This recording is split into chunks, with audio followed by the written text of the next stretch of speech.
Boeing విమానాలు ప్రపంచంలో ప్రఖ్యాతి చెందిన విమానాలు. బోయింగ్ సంస్థ పసిఫిక్ ఏరో ప్రొడక్ట్స్ పేరుతో 1916లో మొదట పెట్టిన సంస్థ. ప్రపంచంలో బోయింగ్ సంస్థ కొంతమంది వ్యక్తులు వ్యక్తిగతంగా పెట్టుబడి మరియు పబ్లిక్ ఫండ్స్ పెట్టుబడిదారులతో బోయింగ్ సంస్థ మొదలుపెట్టారు.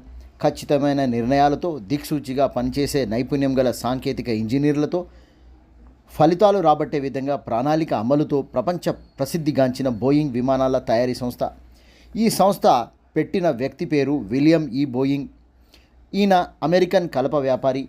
పసిఫిక్ ఏరో ప్రొడక్ట్స్ సంస్థ నుండి మొదలైన బోయింగ్ విమాన జీవితం ఈనాడు ప్రపంచ దేశాలలో అన్ని దేశాలు బోయింగ్ విమానాలు, విమానయాన రంగంలో ఆయా దేశాల అవసరాలు తీర్చుకుంటున్నాయి.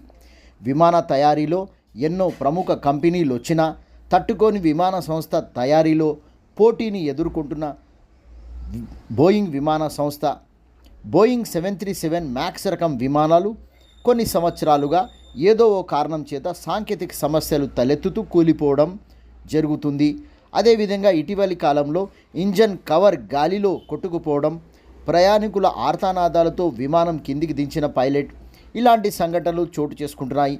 737 మ్యాక్స్ బోయింగ్ రకం విమానాల ద్వారా ఈ సంవత్సరంలో 29 ప్రమాదాలు ఎదుర్కొన్న విషయం ఇప్పుడు చర్చనీయాంశంగా మారింది. అమెరికాకు చెందిన నేషనల్ ట్రాన్స్పోర్టేషన్ సేఫ్టీ బోర్డు ఈ విషయాలను స్పష్టం చేసింది. అమెరికా అధ్యక్షుడు సైతం బోయింగ్ విమానంలోనే ప్రయాణిస్తున్నాడంటే బోయింగ్ పరపతి ఎంత పెరిగిందో అర్థం చేసుకోవచ్చు.